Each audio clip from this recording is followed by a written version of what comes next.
Naruto What If? Hello guys and welcome back to the channel. This story is about, what if Naruto was intelligent? If you enjoy watching my videos, be sure to like, subscribe, and turn on post notifications to never miss out when I post videos. Let me know down in the comments if you want more parts of this series. With all that said, let's start the video. Chapter 12. The people of the town had rejoiced on knowing that Gato was finally dead and Tazuna could continue building his bridge in peace. The team returned to Tazuna's house to rest. Everyone had been running on adrenaline the whole fight, so after the high was over, everyone was notably exhausted. Naruto had, much to Sasuke's extreme embarrassment, carried Sasuke back to Tazuna's house in bridal style, easily ignoring feeble attempts to let him go. When Sasuke had demanded Naruto to put him down, Naruto had smirked and in an all-too-innocent voice, said that Sasuke was too injured and as his teammate, it was Naruto's duty to help him. When Sasuke asked him why he didn't carry him like he did with Kakashi, Naruto smirked and replied, "I just felt like embarrassing you." What Sasuke didn't know was that after the carnage that Naruto performed, he needed some form of relief. Unfortunately for Sasuke, comic relief always worked well for Naruto. Naruto had kept his amusement to himself, lest Sasuke reverted to sticking Senbon in his body from just cursing like a sailor. After that, things in the town were slowly getting back to normal. Naruto and Kakashi performed a raid at Gato's headquarters the night after the battle on the bridge, which they found out after asking for directions from the residents. They were surprised that many of them knew of the place, but avoided it due to fear. They had ransacked the entire place, looking for the money they knew that Gato kept. It was actually a good distraction for Naruto, and a very beneficial one at that. Flashback. Kakashi and Naruto entered the area of Gato, on full alert for any traps that lay ahead. They were here to find and confiscate all the money and valuables that Gato had earned over the years. Kakashi turned to Naruto. "Alright Naruto, here is where we split. We probably don't have to worry about his thugs anymore because he brought them all to the bridge, but just in case there are, be on guard. You will be searching the main building, where the money is most likely kept. I will be scouring the warehouses. Since this country was not that rich to begin with, Gato would not be that interested in what it had to offer, instead letting his thugs have it and concentrating on his business. I will find the valuables and any evidence that can ensure that Gato's shipping company is shut down for good. All clear?" Naruto gave a silent nod and as one, they dashed to complete their respective objectives. Naruto extended his senses and couldn't sense anyone, so he pushed on without hesitating. He blew the front door open with glee that he rarely felt. "Perhaps I should blow things up more often," he mused. He climbed the stairs, carefully checking for traps in places he suspected they would be, but found nothing on the first 2 of 3 floors. He was almost disappointed, almost. He missed it. It was only after he lifted his foot that he heard the subtle click. The door was locked and his danger sense rang, slowing down his perception. He turned around just in time to see almost 50 knives rushing towards him, leaving no space for him to escape. He was insulted. Futon, Tappa, Wind Style, Breakthrough, and all the knives were blown back. Scoffing, he shook his head and Simple jumped on the ceiling. Who would think to lay traps on the ceiling? He easily walked upside down and jumped down in front of the first door he saw. He opened it and looked around, noting that it was Gato's study. Eyes sweeping around, there was nothing worth noting except for a small safe. There has to be something important in there, he thought as he tried to figure out a way to open it. As much as he would like to, blowing it open was not an option as he risked blowing up its contents as well. Eyes roaming around, looking for a clue, he spotted a piece of paper that was sticking out of the lamp. Curiosity growing, he plucked that piece of paper and had to keep himself from cackling like the devil. The safe combinations, laid bare, just like that? Hurriedly, he put in the combinations and watched the safe open.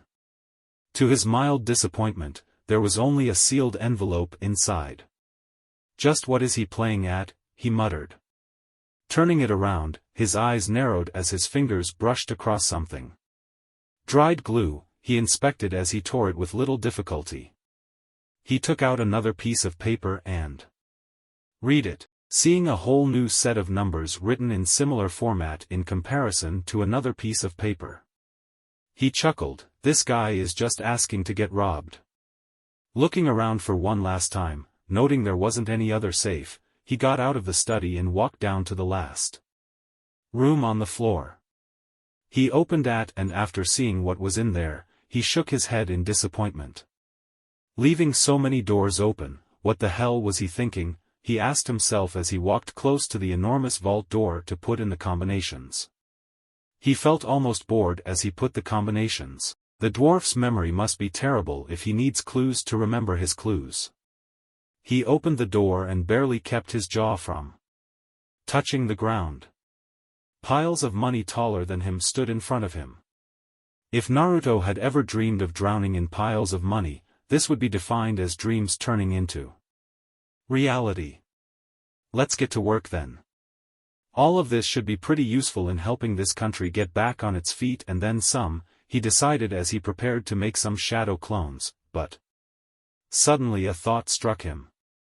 A thought that made his mind start wheeling.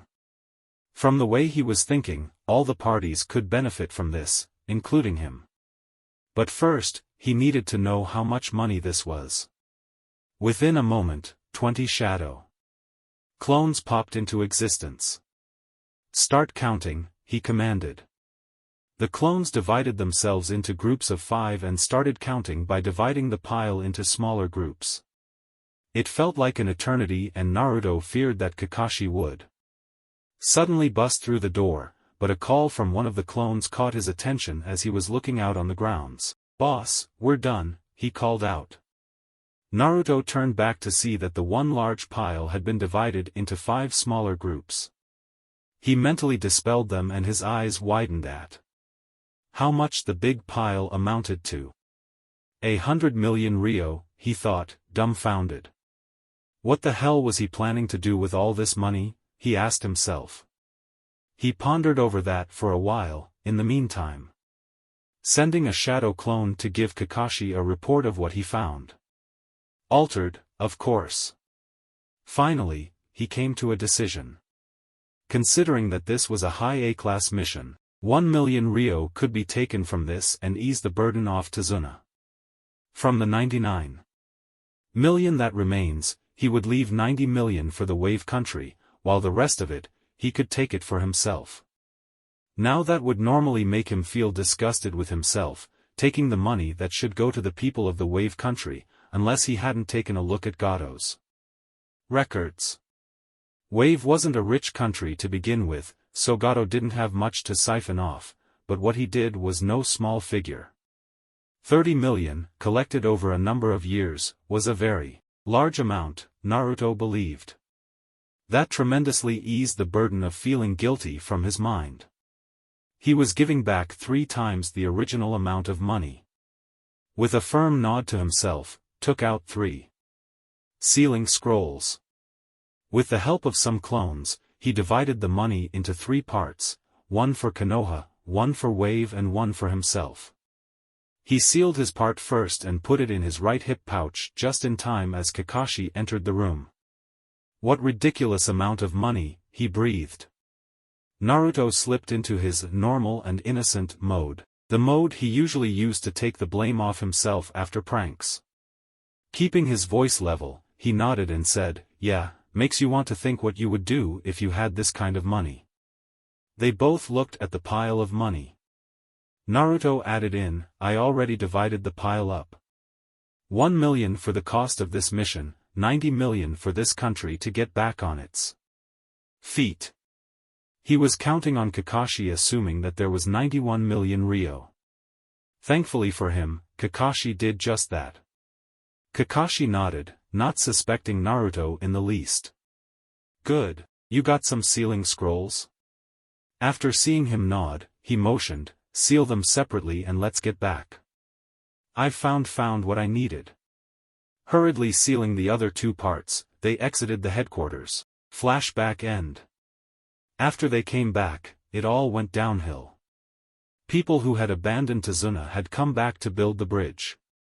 Naruto and Kakashi had informed Tazuna about the money they had taken from Gato's headquarters. Kakashi told him that he didn't need to pay Konoha for the increased difficulty of the mission since they had already taken it from Gato, which Tazuna thanked Kakashi massively for. A massive celebration was held after the bridge was completed. The celebration lifted Naruto's spirits greatly, especially the part where Inari looked like he wasn't the host of a pity party anymore. Naruto was subjected to hero worship, a concept he is grossly unfamiliar with. Nevertheless, he took it in stride and indulged him as best as he could. Finally the day came when the team finally returned to Konoha. They were standing at the end of the bridge, facing a massive crowd. The Konoha shinobi graciously accepted the thanks given by all the people. They faced the family who had hosted them at last. Naruto could say without doubt that he had never seen the small family of three so happy before. Inari, it seemed, had finally stopped clinging onto Kaisa's memory and moved on. "I can't thank you guys enough for doing all of this for us. You have done such a great favor to us that I don't think we can ever repay you." Waving off the protests that came from Naruto, he brightened up even more and said, "Whenever Konoha needs some serious repairs, just call for me and I'll be there."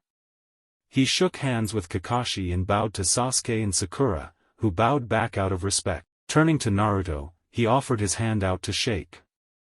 Naruto looked surprised for a moment, but recovered and gave a strong handshake to Tazuna with a genuine smile. "We really are going to miss you, Naruto," he said. Much to his amusement, Naruto blushed a little before acknowledging the man's comment. Naruto looked down to see Inari struggling to hold back his tears. It was a clear failure though, as tears flew like a bursting dam. "You told me not to cry," he said as he furiously wiped his tears. Naruto smiled softly as he knelt down. "It doesn't apply when you are happy, alright? Don't hesitate to cry if you are happy, promise me?" He offered a hand. Inari gave a watery smile but shook Naruto's hand with as much force as he could. "Hi, Naruto Niken." With that, he stood up and with a final goodbye, Kakashi steered his team back to Konoha. A man in the crowd shouted, "What are we going to name this bridge?" Everyone murmured similar things, eyes turning to Tazuna.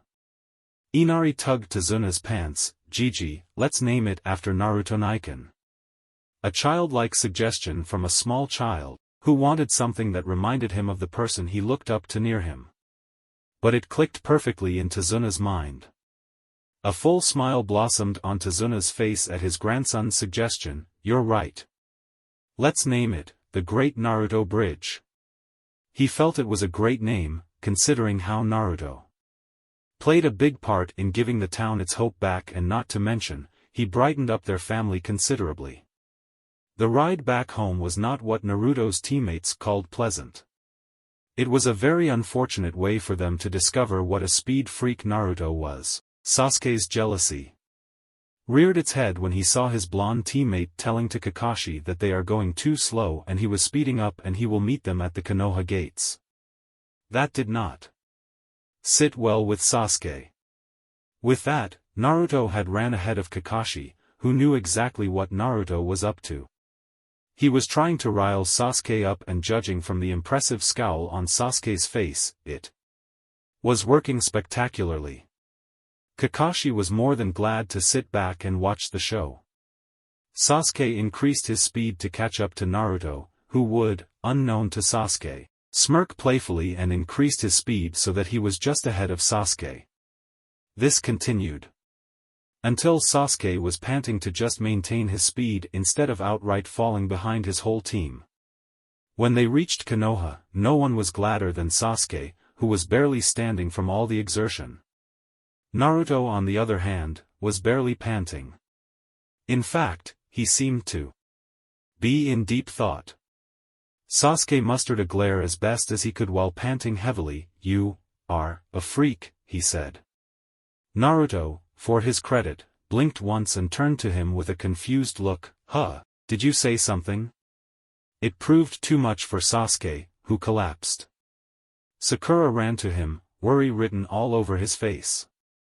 Naruto scoffed, and turned to Kakashi, who giving him a strange look. It almost felt like reverence and pride. "They grow so fast," he heard the man mutter while wiping a fake tear from his eye. Naruto rolled his eyes and spoke, "Are we going to the Hokage's office or not?" The visit to the old man was interesting. When Kakashi first told him what had actually happened on the supposedly C-rank mission, he took a deep breath and calmly asked the genin to wait outside his office while he had a word with Kakashi. Naruto had figured out instantly what was going to happen and walked out, but not before giving a shit-eating grin to Kakashi, whose eye visibly twitched. He knew that the blonde knew he was going to get chewed out, and he was enjoying it.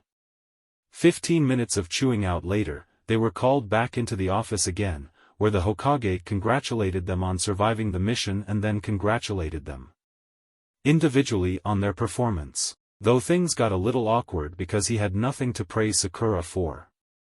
After telling them to collect their pay from the mission desk, he told them to leave, except for Naruto. Kakashi told Naruto to be at their training spot at 8 before walking out. "Naruto, I want you to tell me the truth. Are you alright?" His eyes were full of concern. Naruto smiled softly. "Gigi, I'm fine. I've made my peace with what I did back on the bridge. If I hadn't did what I did, those thugs would have continued to terrorize the town. Also, giving the country a wave to rebuild itself was enough to lessen the burden on my mind," he explained. Hiruzen searched his face for any sign of lie, and exhaled in relief when he found none. When he had heard it the first time from Kakashi, he was so stupefied that the pipe had dropped from his mouth. Naruto had done exactly what his father had done in the Third Great Shinobi War. He could not stop himself from looking at the portrait of his now dead successor.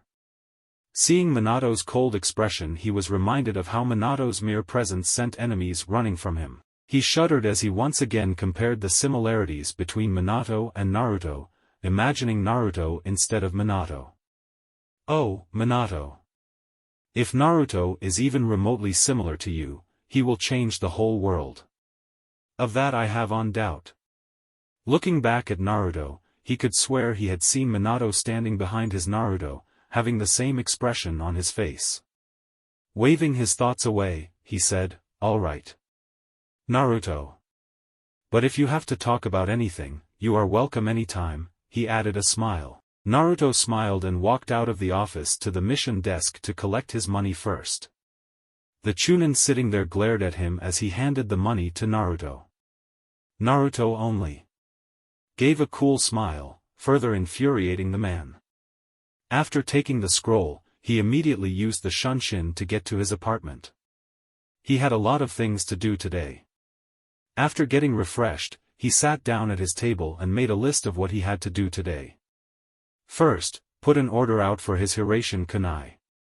They would be a bit different than those of his father. Second, secure the money he had taken from Gato. That was the easiest as it won't be going into the bank. Third, work out a deal to get his special kunai for free. He would have to work on that a bit. Nodding to himself, he set to work. The first and the last task he would be doing himself, while the middle one can be handled by his clone. He took out a paper and a brush and started sketching ideas for a new seal. The seal would be similar to the Nidame's Gojo Kibaku Fuda. If he wanted his third idea to work, he would have to offer the Higurashi weapons shop owner something interesting. Enough in return, as his order was quite tall.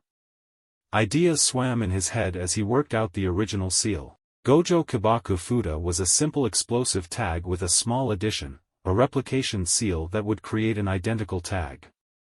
The second Hokage had designed the chakra circuit such that it would first replicate the original tag before exploding.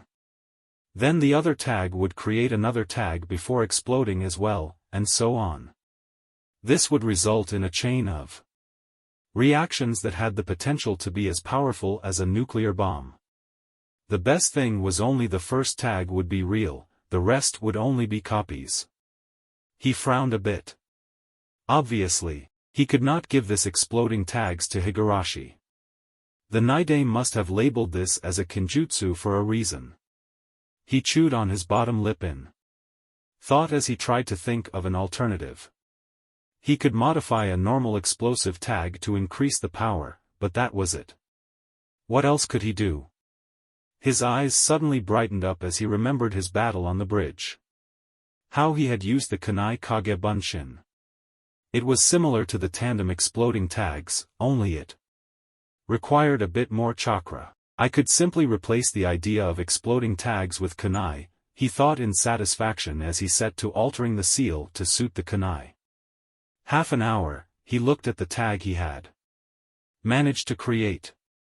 It could be mistaken for an exploding tag from a distance, but a mistake was all it was.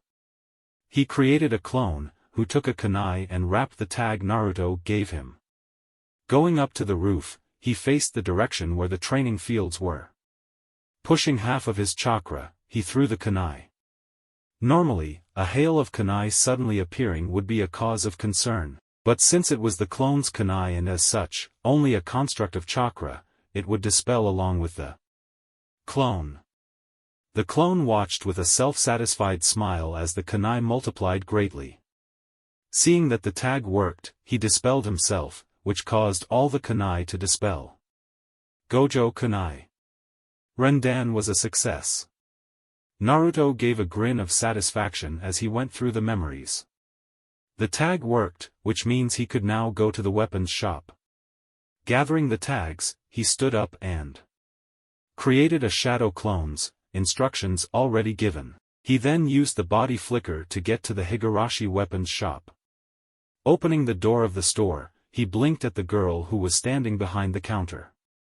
She wore a pink Chinese top with a green lower and had her hair tied in 2 buns. She smiled at him. "Hello, what do you need?" Naruto rose an eyebrow at her. It was obvious that she was a ninja from the headband, and a one that specialized in weapons judging from her heavily calloused hands.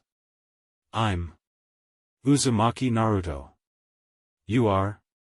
he asked, politely, "Of course." Tenten replied, "Higurashi Tenten, nice to meet you."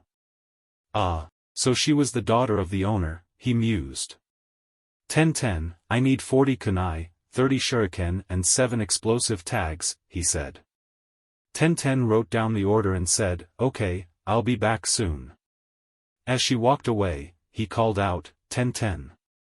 She turned around, blinking at him. "Yes?" Naruto smiled and asked, "Could you also call your father? I have a special order I need to run by him." Tenten narrowed her eyes at him a bit, which he responded by giving a cool smile. Nonetheless, she went to fetch his order and her father. He looked around the shop a bit, blinking when the memories of his shadow clones came to him. He nodded when he saw where the money was hidden, a place that no one except him knew. That would only be used in case of emergency.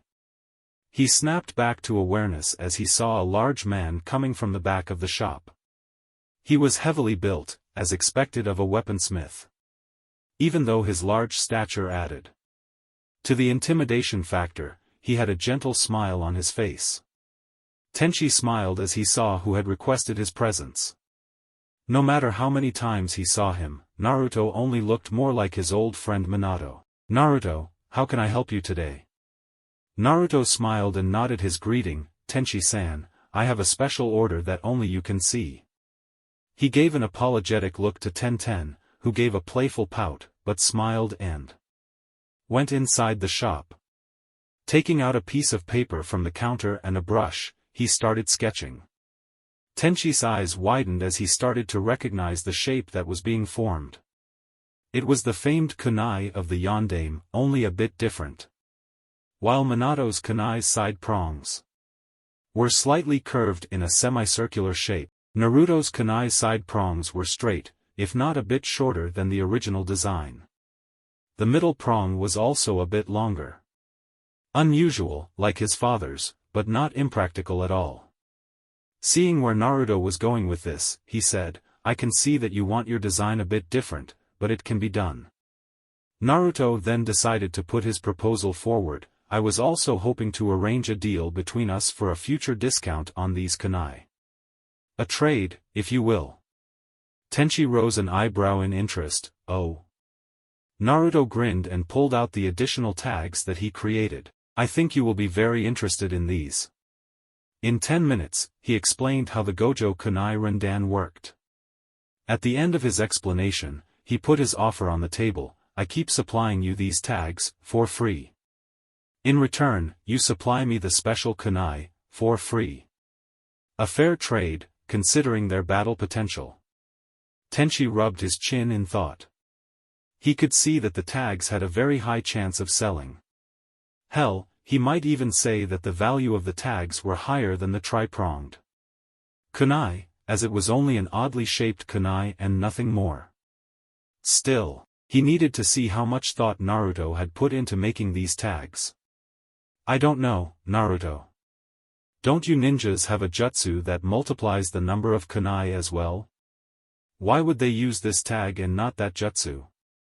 Naruto had half expected this question, so he answered, "The kunai Kage Bunshin is a variant of Kage Bunshin, so it uses up a large amount of the user's chakra, leaving them very little chakra and a high risk of getting chakra exhaustion quickly.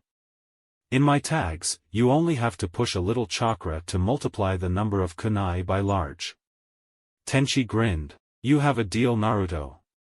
As long as you keep supplying these to me, you can get your order for free." Naruto grinned and held out his hand for Tenchi to shake. "Then we have a deal. You can keep these tags, so how long before I can get 30 of my kunai?" Tenchi shrugged. "You can collect them from me tomorrow." Naruto smiled and nodded, walking out of the store after collecting and paying for the order he gave to Tenten. He blinked when he saw it was already early evening. Might as well get some training done. Master those jutsus back from the wave, he decided as he made his way to the Senju library. He proceeded to spend the entire night training with his shadow clones, which were in an absurd amount of 200. Suetun, Daibakufu no Jutsu, to his pleasant surprise, required him to reduce only 2 more hand seals, bringing the number to 8. The Suryuden, on the other hand, would require much more training. Reducing the hand seals to 30 was good and all, but the Nidaime was able to do it with just 4 hand seals. Finishing his training for the day, he turned in, exhausted more than he would like to admit. Naruto had a very uneventful start of the day after. He got up at 5, did his regular running routine with increased resistance, came back and showered. He ate omelets for breakfast, played around with seals until it was 10 minutes to 11 and then went to meet his teammates, who were irritated and angry at Kakashi, again. He thought that maybe, Kakashi might give them something interesting to do, like another C-rank mission or some training. But no, they did some lame D-rank mission of taking the weeds out of someone's garden, before Kakashi dismissed them, saying something about keep training. After that, he was aimlessly roaming around, thinking about what happened after their mission. It was the only highlight of his day until now. Flashback. "Alright, you are dismissed," Kakashi said in his ever-lazy tone, eyes not moving from his book. Naruto groaned, "Come on, Kakashi-sensei. It is only noon right now, we have half the day to do some training." While Sasuke and Sakura didn't say anything, Naruto knew even they wanted something interesting to happen. Kakashi calmly flipped a page. "Naruto, I dismissed you already. You can do your own training now." He looked up from the pages. "Trust me, it's better that you all train by yourself right now." Perfect whatever you have learned until now. I smiling, he was gone in a puff of smoke. Sakura turned to Sasuke, blushing lightly. Sasuke-kun, would you go out with me today, now that we're free?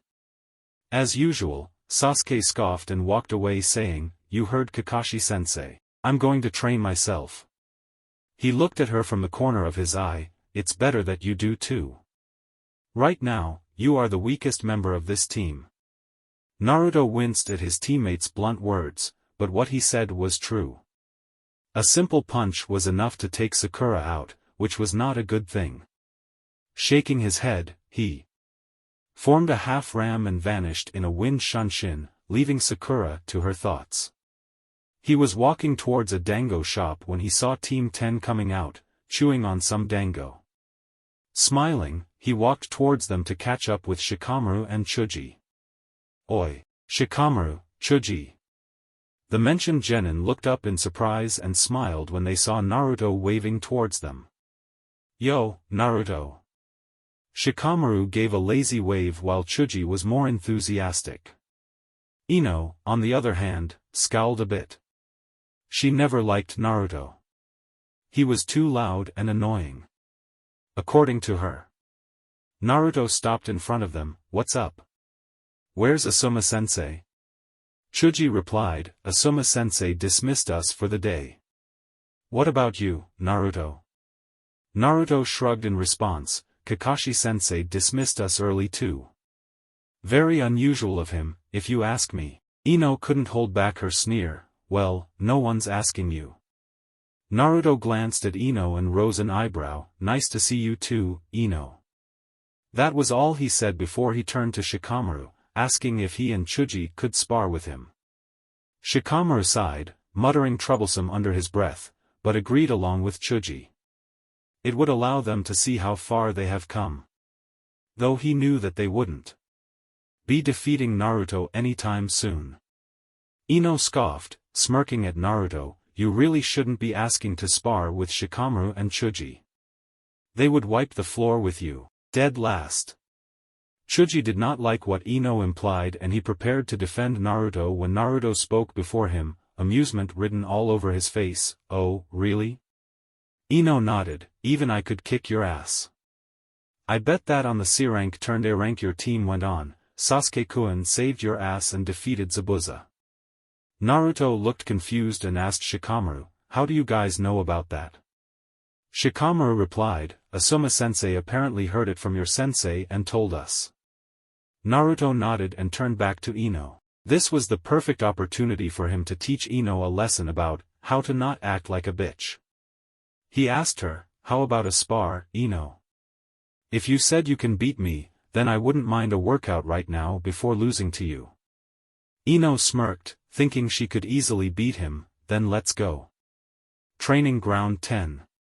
After they reached there, Naruto and Ino stood in front of each other, with Shikamaru acting as the referee. This is only a spar. You only knock the other unconscious, not kill them. Are you ready? Even speaking in his lazy tone, he sounded serious. Must be a Nara thing, he mused. Naruto and Ino nodded, falling into their stances. Shikamaru chopped the air, Hajime. He fell back after that. Naruto, keeping his guard up and deciding to bait Ino, relaxed and put his hands in his pockets. Ino scowled and asked, what the hell are you doing? Naruto cleaned his ear, it's just that, you don't threaten me, Ino. Ino snarled and dashed forward, throwing a punch, intending on breaking his nose. Her anger turned into shock when Naruto simply stopped her punch with one hand. He didn't even look like he tried. Shikamaru and Chuji were surprised as well, but not as much as Ino. They knew Naruto was not the dead last, even in academy. If anything, he was perhaps the strongest of the rookies. Ino's going to get beat up, isn't she, Shikamaru? Shikamaru simply hummed in response. Ino was getting very frustrated. Naruto was dodging her attacks like he had all the time in the world. And he was blocking them like they had no power behind them. She decided to goad him. are you too afraid of countering? Or you don't know how to counter at all? Naruto was quickly getting bored of Ino's pathetic attacks and pathetic ways of goading him.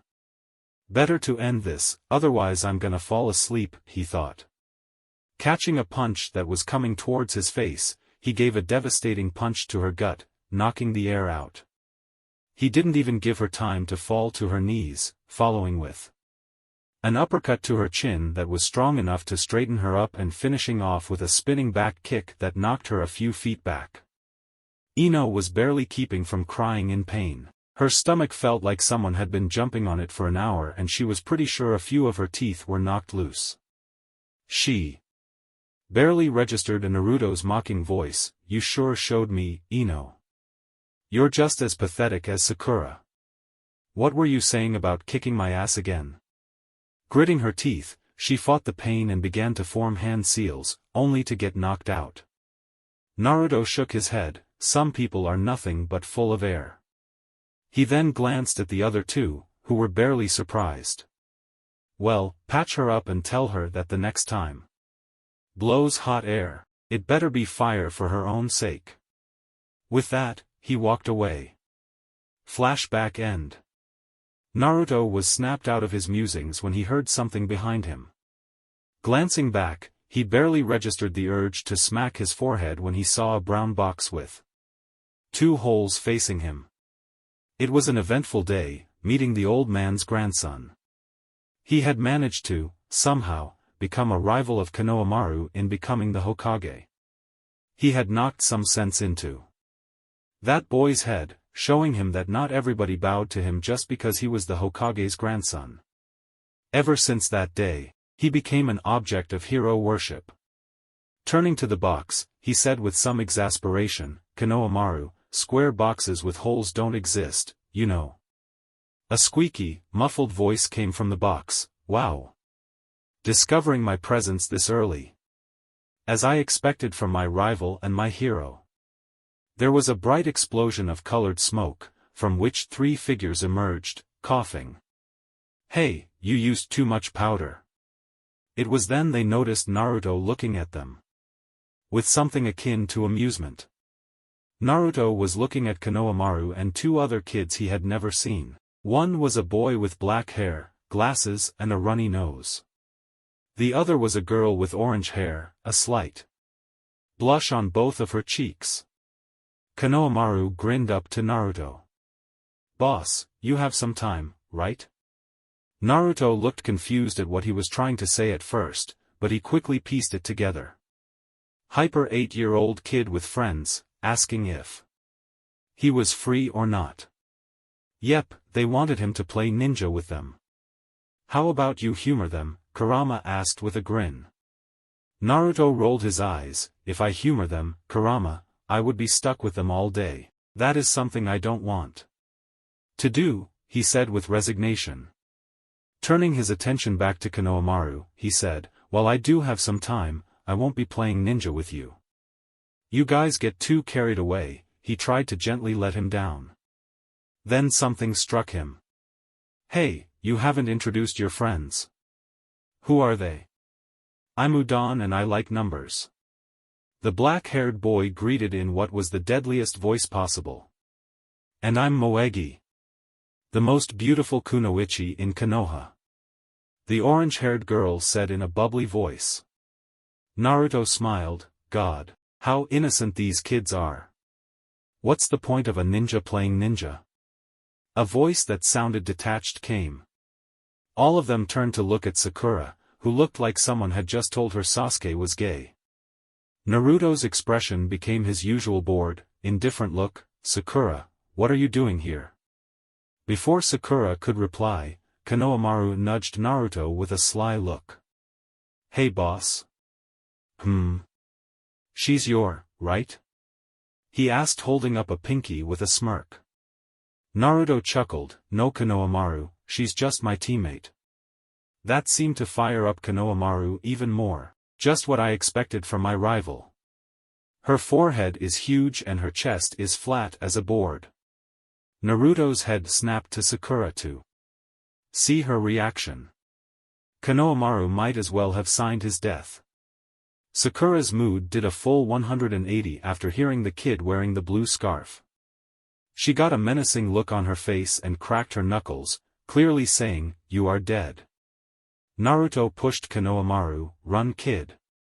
I'll meet you later." Konohamaru needed to more pushing as he ran in the opposite direction with his friends, screaming in horror. Naruto shook his head and made to follow him, ignoring Kurama's chuckles. That kid has a lot to learn, he thought as he made a shadow clone who took after Konohamaru while he took a different path. If he was fast enough, his little rival wouldn't have bumps in his head.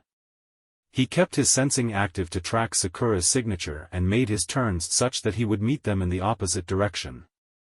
What he did not expect was face the back of two shinobi his age, one boy and a girl, the boy holding up Konohamaru who was terrified. That's not good, he thought as he perfectly switched with his clone, and that was when he got a good look at the foreigners. The one that held Konohamaru honestly looked like a cat, with how his headwear looked. He was wearing face paint of all things, black sandals, black shirt and black pants. The other one was the one who caught his attention in a way that no girl had caught before. He somehow couldn't stop staring at her. She was, by far, the most beautiful kunoichi he had ever laid his eyes on.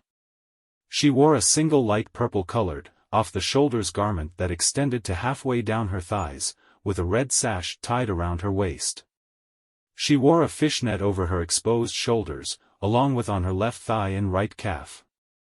She was also carrying a large fan on her back. She had her hair towed up in 4 ponytails, with a rather developed chest for her age, which he guessed was a year higher than them, curves in all the right places, slightly tanned skin, sandy blonde hair and alluring teal eyes. Temari noticed the blonde boy staring at her and couldn't help the slight blush that came onto her age. He was pretty tall, easily a bit above 5 feet and obviously well built if how his clothes fit him were anything to go by. His hair, to her pleasant surprise, was a very golden shade of blonde, bordering on yellow. She looked at his eyes and her blush darkened a bit.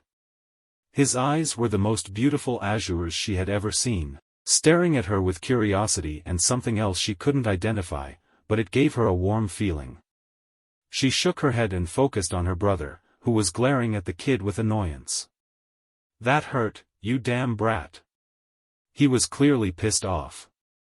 Naruto decided that now was the time to intervene and with a hidden signal to his clone, spoke up, "You might want to put him down, Kabuki boy." That only seemed to piss him off even more. "Yeah? What if I don't?"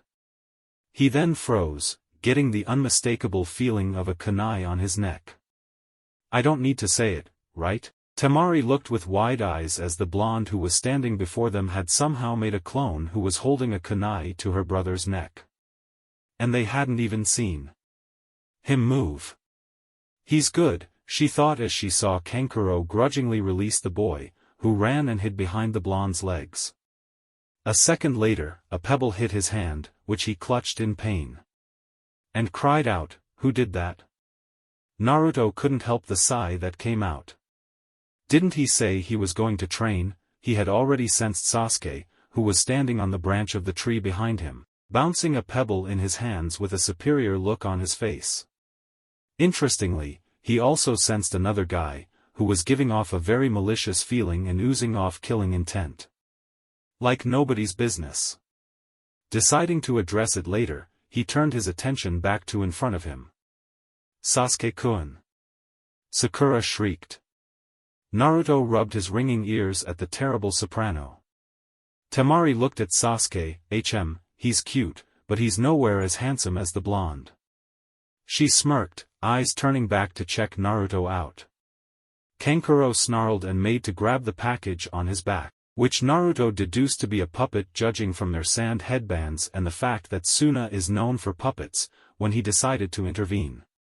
Temari asked, "You're going to use Karasu, Kankuro?" "Wait." His sudden exclamation momentarily stopped the sand shinobi momentarily.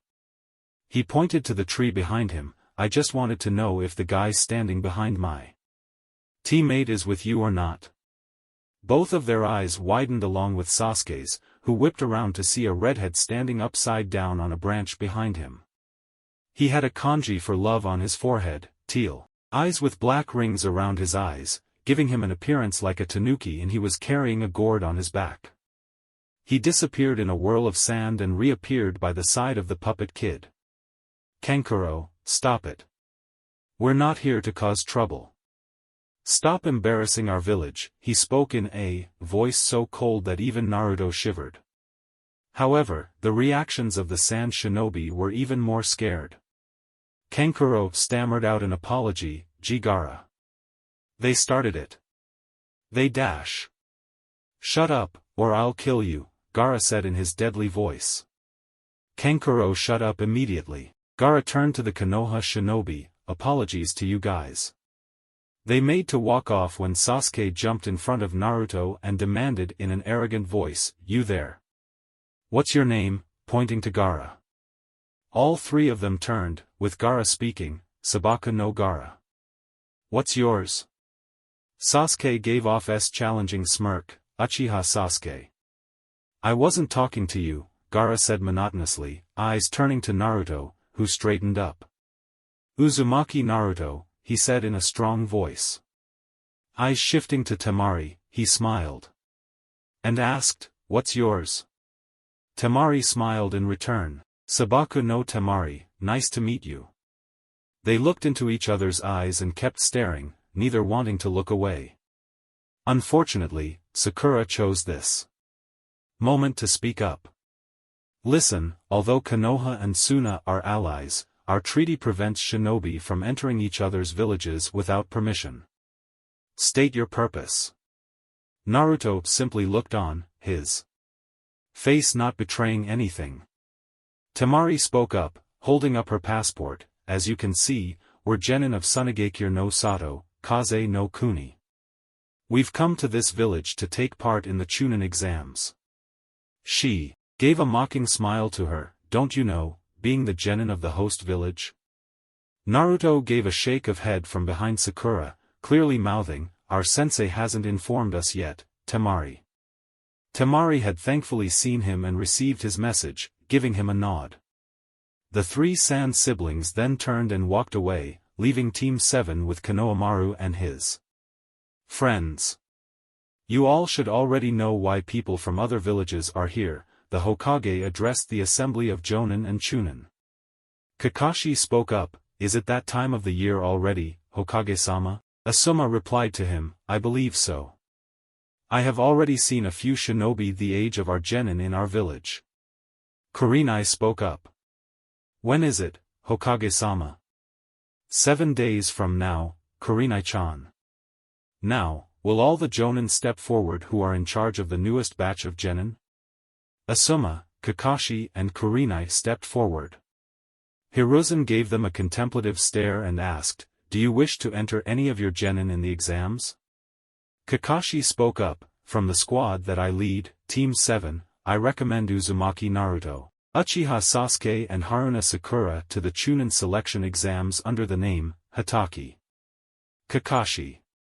Asuma spoke next, from the squad that I lead, Team 10, I recommend Nara Shikamaru, Akimichi Chuji and Yamanaka Ino to the Chunin selection exams under the name, Sarutobi Asuma. Kurenai was the last, from the squad that I lead, Team 8, I recommend Hyuga Hinata, Inazuka Kiba and Aburame Shino to the Chunin selection exams under the name, Yuhi. Kurenai. The crowd behind them erupted into murmurs. All three of them nominated their teams. All the genin being entered are fresh rookies. It's been so long since rookies have been entered in the Chunin exams. Iruka, who had been standing in the back and watching his former students, who were not even 1 year into their career, get nominated for the Chunin exams, could hold it anymore. Please wait, Hokage-sama. Permission to speak? Hiruzen gave him a silent nod to continue. Iruka then spoke frantically, excuse me for saying this, but your 9 students were once my students in the academy. They need more experience before they enter the Chunin exams. Kakashi knew that Iruka was worried about Naruto, but he was now Kakashi's student, not Iruka's.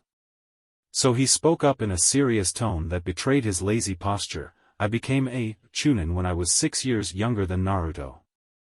Iruka's comeback was spot on. Don't compare Naruto to yourself, Kakashi. He is different. Kakashi knew that Naruto could easily ace the exams, but he addressed the issue that was common among all genin. The genin are starting to believe that a shinobi's life is easy. Putting them in dangerous situations might set them straight. Iruka began speaking, but they are not your students anymore, Iruka-sensei. They are my subordinates now, and as such, I am the one who will make such decisions for them, he sternly reminded the gentle Chunin-sensei. Hiruzen spoke to the defeated Iruka. Iruka, I see where you are coming from. Iruka lightened up a bit, which is why the rookies will be put through a special preliminary round. Dismissed. Chapter 13. As soon as the siblings left, Naruto bade a hasty goodbye to Konohamaru and shunshined out of there straight to Training Ground 6. That team, he noted, doesn't train much, so they wouldn't mind him using their training ground. As he created a few shadow clones for sparring, Kurama briefly brought him into his mindscape. Naruto, do you know why that boy felt so familiar to you? He asked, tails swaying behind him as he looked at Naruto. Naruto folded his arms. Good to know that it wasn't just me then. I believe that he is another Jinchuriki. Kurama nodded. Exactly. But be on guard, his bijou is dangerous, and because of who is inside him, it's possible that the boy is completely mad. Naruto tilted his head curiously. It's not every day that the nine-tailed fox says someone is powerful. Just who is inside him, Kurama? The one-tailed raccoon, Shikaku. He is the weakest of the tailed beasts, and batshit insane. He said it with a serious face, at which Naruto would have laughed if not for the fact that he realized that another Jinchuriki is roaming unchecked in Konoha. Jinchuriki, according to the stuff he has read up until now, are usually sent into other villages so they can burn or crush it into the ground. And he didn't see any person with Gaara who was in charge of him. Kankuro and Temari certainly couldn't control him, evidenced by how much afraid they are of him. Kurama continued, you noticed the black rings around his eyes? It means that he hasn't slept in years, probably. Naruto went wide-eyed at that. What the hell? Kurama nodded in complete seriousness. Suna doesn't have any great seal masters, so the seal on that Jinchuriki is quite loose, compared to yours. If the host falls asleep, Shikaku will take control and come out. Best be on guard, because he already got you in his sights, no doubt from sensing my presence within you. Naruto agreed, thanks for the warning, Kurama. I'll keep it in mind. With that, he exited his mindscape and focused on the defending exercise. As he blocked and dodged every strike from his clones, he hoped that Kakashi would enter them in the Chunin exams. Then another thought came to his mind, more specifically, a person. He smiled wistfully as he punched a clone in the ribs, dispelling it. He had never seen such a beautiful girl ever before. Then again, there weren't many girls of his age in Konoha, and Ino and Sakura didn't count. He knew from the day he saw them that he wouldn't be liking them anytime soon. Temari was different, however, and in a good way. Her looks were quite exotic, especially her eyes. He had never seen eyes of that color, and he had to admit, it was quite easy getting lost in them for him. He knew, from his own observations, that his own eye color was one of a kind in all of Konoha. Her being a blonde like him was only a plus point in his eyes. From what he had observed and could tell, she and the two other shinobi were siblings, with Temari being the oldest. It was pretty easy to reach that conclusion. Temari and Gaara shared the same eyes and facial shape, but Temari shared the shape of her eyes with Kankuro, not to mention the way she acted with him. Very much like an older sister. who was used to bashing her brother's head but didn't because they were in public. And that smirk, oh Cammy. He could say with full certainty that it was the sexiest smirk he had seen among the girls of his age, which was quite ironic seeing he created the sexy jutsu. Her smile was not far behind, though it could easily beat her smirk when coupled with the very pretty blush that came over her face while she was looking at him. He could not wait to see her again. Team 7 was standing on the bridge and as usual, waiting for their tardy mess of a sensei. It had been almost 3 hours, when Sakura finally cracked. With a scream of frustration that no doubt scared the birds resting a mile away, she ranted, "Arg! Why does Kakashi-sensei always make us wait when he's the one who always calls us?" She began ranting about she had woken up late and hadn't had the chance to blow dry her hair. Naruto and Sasuke glanced at each other, sharing a look of shared suffering. While Naruto had just turned up 20 minutes ago, he still couldn't bear Sakura's incessant nonsense. Why the hell does she have to be so damn loud every time, was the thought that went through the boys' heads. Naruto finally sensed Kakashi's presence heading their way and straightened up. Sasuke, who had learned to read Naruto's body language after a while, straightened up as well, knowing that his teammate had sensed someone coming their way. True enough, there was a puff of smoke, which turned out to be Kakashi. Waving a hand at them, he had the nerve to cheerfully excuse himself, "Hello there. I got lost on the road of life today."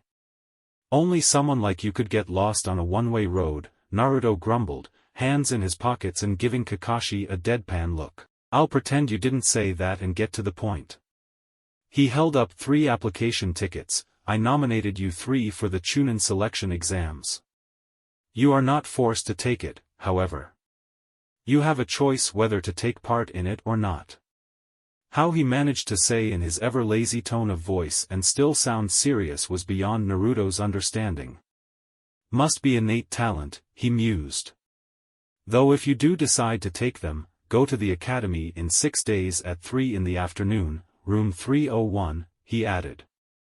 They were dismissed after that. Naruto suggested that they get lunch together, after which they can go their separate ways to train. While they were walking to Ichiraka Ramen, Naruto noticed that Sakura looked quite uncertain, which matched the feeling of her chakra. "Something bothering you, Sakura?" Sakura blinked and looked at Naruto, a nervous smile appearing in her face, and "No, Naruto. Everything's fine." Sasuke too noticed her behavior, but kept quiet. As long as she was ready for the Chunin exams, it was fine. Naruto on the other hand, had doubts. He knew that Chunin exams were no joke. Ninja from all the villages participated and at times, death happened. He would be scared too, if he didn't train his ass off every day. "Hope this exam teaches you a lesson, Sakura. The world of shinobi is not a place for fangirls," he grimly thought to himself. They went into the bar and were greeted by Tucci with a warm grin. "Oh, Naruto and his team. Come and have a seat." Naruto grinned. Old man Tucci never failed to bring a smile on his face. His amusement grew when he heard Sasuke mutter, "Stop saying it like he is the leader of this team." As they sat down on the stools, Tucci asked for orders. Naruto was the first to speak. "I'll have 2 miso ramen, please." Sakura spoke next. "1 toriniki ramen, please." Sasuke was the last. "I'll have a tonkatsu ramen, thank you." Naruto envied the way Sasuke ordered his food. The arrogance came so natural to him, Naruto wished that he could do it as well. He turned to Sakura, who looked worried about something. Come to think of it, she has been acting strange ever since the topic of Chunin exams came up, he thought. It's not that strange for weaklings to feel this way when they are faced with the unknown, Kurama offered his view. Naruto rolled his eyes and ignored the comment, though he didn't deny it either. So, he decided to talk to her. Speaking in a low tone, he asked her, "Sakura, how do you feel about the Chunin exams?" Sakura was startled when he suddenly spoke to her. Calming down herself, she was about to tell him to mind his own business when she met his eyes. So full of sincerity, and he seemed to genuinely want to listen to her. She hesitated, not sure of how she should say it. It's kind of scary, you know? Right now, I know that I'm not ready, but when will I know that I am?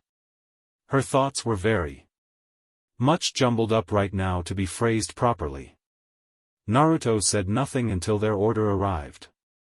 He separated his sticks and as he waited for it to cool a bit, he spoke, "I won't sugarcoat my words, Sakura, but you haven't trained seriously since the academy, and even then, you probably did the bare minimum of what the instructors told to do, didn't you?" Her silence and shameful expression told him that his deduction was spot on. A side glance also told him that Sasuke was eating his food quietly, not paying any attention to them. But that did not fool Naruto, who smirked when he observed Sasuke's body was tilted towards their side. He continued, "Ever since the academy and even after when our team was formed, you kept neglecting your training in favor of pining after Sasuke, even going on a diet in the process." He didn't stop eating his food at all, looking as if talking about the weather. Sakura felt like she wanted to find a hole and climb into it and never come out. She wanted so badly to tell Naruto to shut up, but bitter truth in his words stopped her from doing it. She would be lying to herself that she did not know what Naruto was talking about. Naruto kept a careful eye on the pink-haired girl. Now that she had seen her situation laid bare in front of her instead of being buried deep inside her mind, it was time to let her know of the consequences. Now look at yourself. You don't have the physique required for a strong kunoichi. Your neglect of training means you have no grasp of the basic skills to improve further upon them. Your weapon throwing is mediocre at best. All you have is excellent chakra control, but let's face it, you aren't the only one who does. Kakashi-sensei said that you are a genjutsu type, but you don't know any genjutsu, nor can you dispel one, as proven in the Bell test. In short, one hit is all what anyone needs to take you out. He finished his meal and was now looking straight at her. He won't stop now. Sakura needed to hear this. It was time she faced the facts. Sakura was barely keeping from bursting out in tears. Everything Naruto said was true, and while she hated to admit it, the facts made her sound pathetic. Ever since the academy, she had only increased her efforts in impressing Sasuke instead of bettering herself. She had repeatedly told herself that Sasuke would save her whenever she would be in danger. Her being with Sasuke on the same team only reinforced that belief. But in the C rank turned A rank, she felt for the first time that she was the one who was utterly useless on their team. What was worse was that she did not do anything to change it after returning, still hoping to get together with Sasuke. Oh, one hit? Am I really that pathetic and useless? She knew the answer to that question. While she did have some natural strength, it was useless to her if she did not know how to use it. Naruto and Sasuke were strong too, but what made them strong that they had the strength to take a hit and get back up, only to dish it back with even greater ferocity. Sakura could dish it out, and even that was questionable, but couldn't take the punishment. She couldn't take a punch to her gut and have the strength to get up. Naruto had been quietly watching Sakura, and he had to say, the girl looked just one more truth away from bursting into tears. He had, while Sakura was wallowing in guilt, quietly motioned Sasuke to leave. The dark-haired boy had looked outraged that Naruto was waving him away like a servant and had almost tore into him when he saw the serious and somber look in his eyes. Naruto had mouthed to him that Sakura would be heartbroken if she were to learn that Sasuke saw her in her moment of weakness, so he quietly finished his food and went outside, leaning against the wall and waiting for them. Now that the tough part of learning about the consequences was over, it was time for some motivation. He changed the topic of the conversation. Idly spinning the chopsticks between his fingers, he said, I saw Team 10 the other day. He quietly cheered when he saw the tiny spark of interest in her eyes. On Team 10 was Sakura's rival, Ino. Oh. Yeah, and Ino challenged me to a spar. Can you believe that? He gave an amused shake of his head. Sakura, too, gave a small chuckle at that. Ino had no chance of defeating Naruto when Sasuke had trouble just trying to match him. She was a bit less pathetic than you, but pathetic all the same. Isn't she your rival, Sakura? By now, she found it easier to concentrate on the conversation than her guilt. Yes, she is. Naruto adopted a look of confusion. Then why are you not trying to beat her? You don't want to lose Sasuke to her, right? That did catch her attention, because her eyes now held a little panic. What do you mean by losing Sasuke? Naruto debated whether to tell her or not. This was the true key to motivating a person with a rival, bring a common goal in between them. Ino and Sakura were still competing for Sasuke's attention, which was the perfect way for him to take advantage and motivate her. He fully turned to face her. You might not know this, but Sasuke's the last Uchiha alive who is still loyal to Konoha, and as such, he has to repopulate his clan. You know what that means, right? He gave her a pointed look. A dark blush came over her face, but she nodded. She couldn't believe how Naruto could talk about it without feeling the least bit awkward. She didn't know that he did, but he just hid his awkwardness better than others. Naruto continued, to do it, he will need strong women in the future. It all comes down to this: if you don't get strong enough, he will pick Ino over you and you will be left behind. The desired effect was achieved when he saw a fire light up in her eyes. Yep, she definitely couldn't stand losing to Ino. Oh, he almost forgot. One more thing. The answer to your question: you won't. There is no one to tell you that you are ready. It's a leap of faith. He got up and put some money on the counter. That's all it is, Sakura, a leap of faith, he softly finished. Just before he left, he saw something he had definitely not seen in her eyes ever before. Fierce determination. Unknown to the team, Ayam and Tucci were quietly listening in on their conversation. By the end of it, Ayam looked amazed at the way Naruto had successfully managed to motivate her. He was born to be a leader. I know it, she thought with a smile. Tucci was smiling like he was the proudest man in the world. He had been attending to Naruto for years and he always knew that Naruto was destined for great things. After witnessing firsthand Naruto's motivational speech, it only reinforced what he already knew. Naruto, you will become the greatest Hokage this village has ever seen. Walking out, he immediately silenced Sasuke, who opened his mouth, no doubt to rant at him for bringing him into this, and motioned him to follow him. They jumped onto the opposite rooftop and crouched. What are we waiting for? Sasuke whispered. Just watch, Naruto said, pointing to the ramen bar. A few moments later, Sakura walked out and Sasuke could definitely see that she was different. Her fangirl was still visible in her eyes, but was now overshadowed by a fierce look of determination. He watched, amazed that she did not even seem to look for him, instead, turning around and heading towards the training grounds. He turned to his blonde comrade, who was watching Sakura go away with a smile and no small amount of self-satisfaction. What did you do? Hell, even his voice was filled with stupefaction.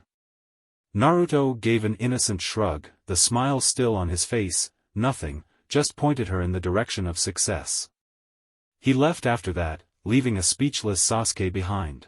Naruto was just roaming around the training grounds, having finished his training 15 minutes ago. He felt really good after motivating Sakura to become stronger today. Just as he was turning to leave, he sensed it. 3 chakra signatures, 200 meters away. One was average, other a bit above average, and the last, which was faintly familiar, only a bit above a civilian's. He had already sent a few clones home to prepare dinner, and since there was still time, why not train his stealth skills a bit? He jogged on his toes, cautious not to make any sound. When he was just 50 meters away, he stopped and made a half-ram seal. A puff of smoke later, a small, light brown fox was standing in his place. Lowering his chakra signature by a significant margin, he moved forward. This should allow me to get close, he thought as he hid 2 trees away from the chakra signatures. You heard? The upcoming Chunin exams will have rookies for the first time in 5 years. The fox's eyes narrowed. I know that voice. It's Rock Lee, the kid I met during one of my morning rounds. No way. The Jonins must be trying to look good, another voice joined in. This one held confidence, bordering on overconfidence. Lee spoke again, 3 of them are from Kakashi's unit as well, you know. The last voice finally spoke. But unlike the previous 2, this held a sort of arrogance not unlike Sasuke's. That's interesting. Either way, the girl spoke, who Naruto finally identified as Tenten from the Higurashi weapons shop. That's quite pitiful for them, the arrogant voice spoke as if he already knew who was going to win. Naruto decided that was enough and turned to go back, but he cursed when he stepped on a twig. He could not even sense, since he would be molding chakra and alerting them. Was the last thing he wanted to do. Don't worry, the arrogant one spoke, it's just a fox. Naruto inwardly sighed in relief and ran away and did not turn back into himself until he was out of the training grounds. The thought didn't cross his mind that how did he know that it was only a fox. One thing is for sure. These Chunin exams will definitely be interesting. 6 days passed and it was the day of the Chunin exams. Sasuke and Naruto had arrived at the academy, and Naruto could tell, Sasuke was fired up like anything. The only one left to arrive was Sakura. They were simply waiting outside the gates when Sakura arrived. And there was something visibly different about her. She looked like usual, but her posture had a confidence that both of them hadn't seen before. Naruto looked into her eyes and smiled at what he saw. Resolve. Resolve to see this through, and she didn't look the least bit uncertain. Good morning Naruto. Sasuke-kun, she greeted. Sasuke, for his part, hid his surprise just barely. Whenever she greeted him, she did like a fangirl. Now, she looked just like a determined kunoichi. Good morning Sakura, Naruto greeted with a nod. Sasuke just gave his customary grunt. Let's stop wasting time in greetings and go, he ordered curtly, striding inside without even waiting for them. Sakura gave an amused look to Naruto, who just shrugged in a way. That said, what can you do? They caught up to him and ascended the stairs, silently and focused. The sound of a crowd caught their attention and they went to investigate. Upon arriving at the scene, they stared in surprise at the large crowd. What the hell was going on? Then Naruto sensed the genjutsu over the whole corridor and narrowed his eyes. In front of them were 2 guards who looked suspiciously familiar. Naruto narrowed his eyes at them and it suddenly came to him, causing him to resist a facepalm. Who were Izumo and Kotetsu trying to fool with that obvious henge? Sasuke nudged Sakura, this is only the 2nd floor, isn't it? Sakura looked at him in surprise. Sasuke never, ever talked to her so actively. She looked at Naruto, who gave her a thumbs up. She turned to Sasuke and spoke confidently, hi, since we've only climbed 2 floors. This is obviously a genjutsu. Sasuke then nodded to himself and started walking to the crowd, mostly to show off by proclaiming that a genjutsu of this caliber does not fool him. But a hand to his shoulder caused him to turn around and glare at Naruto, who was shaking his head. The people over there still haven't noticed that they are still just on the 2nd floor, he said softly. This is probably a test designed to weed out the weaklings, so let's just slip by, nice and quiet, he suggested. Sasuke found that this was becoming quite frequent. Him going off to do something, Naruto stopping him and giving a suggestion, Sasuke agreeing, albeit grudgingly, that the suggestion was better and following Naruto. Even now, Naruto's suggestion was strategically better. Reducing the competition meant their chance of winning was higher. To be completely honest, Sasuke was jealous of Naruto. He was jealous of his strength, his skills, his natural charisma, the way that leadership seemed to fit with him like a glove, how it came to him so naturally. Obviously, his own desire to be at the top and be leader clashed with Naruto's. He could not stand to remain second best, especially to Naruto of all people. Clenching his fists in his pockets, he nodded and as one, quietly slipped through the crowd and took the stairs to the third floor. As they were heading to 301, a voice came from above them.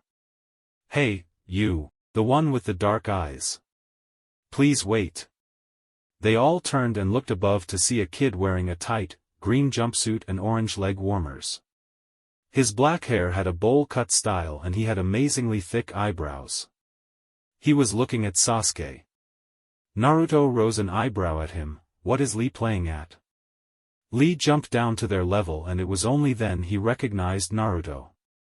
He gave off a blinding grin. "Naruto-kun. What a youthful surprise to see you here." Sakura and Sasuke gave Naruto mildly horrified looks. They didn't know that Naruto knew this weirdo. As for Naruto, he just took a page from Kakashi's book and gave a lazy wave in a lazy voice. "Yo." It turned out be the wrong thing to say, as Lee cried out while shaking a fist. "What hip and cool attitude. Your flames of youth seem to have diminished since the last time we met." Naruto shrugged and decided to intervene in case Lee takes off on a tangent. "So Lee, why did you stop us?" Lee suddenly sobered and turned to Sasuke. "Sorry, I got distracted. My name is Rock Lee, and I wish to challenge this year's prodigy, Uchiha Sasuke, to a fight." Sasuke replied back coldly, "And why should I give you the time?" He gave a once-over and found him lacking any sort of strength whatsoever. He, however, didn't like the way Lee called him a prodigy. A prodigy should stand out of a crowd, and the title felt cheap because Naruto was stronger than him. Lee smiled. "I am the strongest Konoha genin right now. A test for myself, and to see if you're as good as everyone says you are." Sasuke smirked, causing Naruto to sigh in resignation. Just a mention of a fight was enough to get Sasuke's blood pumping. 10 minutes later, he found himself looking at a beat-up Sasuke and wondered if it was a mistake or did Sasuke deliberately underestimate Lee. Judging from appearance, Lee was nothing special. But apparently, Sasuke had never heard the phrase, "appearances can be deceiving." Lee had absolutely dominated the fight, even when Sasuke had activated his Sharingan. All throughout the fight, Sasuke had been trying to just find Lee, because he was unbelievably fast. Of course, Naruto had easily followed Lee's movements, because he himself had surpassed that speed with his resistance seals activated at level 11 long ago. He closely observed that even when Sasuke had just begun to react fast enough, he was smashed by Lee's superior taijutsu skills and pure speed. Just when Lee was about to end the fight, it was ended by a talking turtle of all people. "Lee! That technique is forbidden!" he yelled at him. Lee bowed his head in apology. "I'm sorry, I got carried away." The turtle glared at Lee, causing him to flinch. But I wasn't planning to use the R-reverse version." "Baka," the turtle exclaimed, causing Lee to flinch again. "You think that excuse will work? You should know what it means for a shinobi to expose his move." While the turtle was busy reprimanding Lee, Naruto glanced over to see if Sasuke was alright, but he wished he hadn't. Sasuke had a look of absolute loathing on his face as he glared at Lee and the turtle. I lost to that weirdo?" He looked over to Sakura and saw that she was still shocked at the pure speed that Lee displayed. Looking over to Naruto, he resisted the urge to roar in rage. Naruto was looking bored, just as he was before the fight. There was not a single trace of alarm or fear that Sasuke could see. Which meant only one thing: Naruto was certain, no, absolutely confident that he could take on Lee and win. Just how strong is he? He doesn't look alarmed in the least. That means he knows he is stronger and faster than the weirdo. He knows he could counter Lee's every move. Whereas I couldn't even follow that guy. Is Naruto even in the same league as the rest of the genin? How can I, with the Sharingan, still not match up to him, were the thoughts rushing through his head. He hated being weaker than anyone. He turned his attention back to the turtle, who said, "Guy-sensei will take care of your punishment." An explosion of smoke erupted on the turtle's back, and when it cleared, an adult version of Rock Lee was seen standing in a ridiculous pose. Geez, you guys are the epitome of the springtime of youth. To say Team 7 was freaked out was an understatement. They were shell-shocked at his appearance. Even Naruto was looking a bit alarmed, with Kurama screaming in his mind to make it stop. If Lee were just a few years older, no one would be able to tell the difference between him and Guy. "Lee, you fool!" Guy shouted at him, punching him in the jaw so hard that Lee flew back. Lee quickly recovered, though. Guy then proclaimed, "For breaking the rule and fighting before the exam, you must complete 500 laps around Konoha before sundown." The whole of Team 7 gaped at the absurdity of the challenge, believing it to be nothing more than a joke. However, they were further shocked into disbelief at Lee's reply. "Hi Guy-sensei." Lee's eyes were burning at the challenge. Probably at how much youthful it was, Naruto mused. Naruto decided to intervene before even more weirdness took place. "Excuse me, but don't you think that you should focus on the Chunin exams right now?" Guy-sensei turned to them for the first time, looking a bit sheepish. "Oh, my bad." Turning to Lee, he coughed in his hand and said, "Lee, you will fulfill your punishment after the Chunin exams, got it?" Lee stood at attention. "Hi, Guy-sensei." Guy then turned to the other team. "So you guys are from Kakashi's team?" Sasuke rose an eyebrow condescendingly. "You know Kakashi?" Guy chuckled as he rubbed his chin. "Kakashi and I are eternal rivals. I am leading currently, with my 50 wins to Kakashi's 49. The whole Team 7 sweat dropped at that. Lee jumped in. "Isn't Guy-sensei the greatest?" Sasuke was studying Guy intensely, looking at the empty space. "Wait, what?" He and Sakura suddenly turned around to face Guy, who had gotten behind them so fast that not even a blur was visible. But Naruto showed no signs of surprise, having followed him with his eyes. Guy had only used low Jonin level speed right now. He knew that Guy had barely put effort in getting that fast to get behind them. While he could do it as well if he took his seals off for now, he would be destroyed in a contest of speed if Guy went full speed. There was only so much speed his 12-year body could go at before reaching a limit. Sasuke was looking at Guy with wide eyes along with Sakura. "This guy, he's definitely faster than Kakashi," he thought with a grimace. Rage filled him once more. Damn it. How many people are there that I have to surpass to become capable of defeating him? Anyways, you guys should head to the room. Your exam is to begin soon. Good luck. Turning to Lee, he flashed a grin and a thumbs up. "Do your best, Lee. Bask in the springtime of youth."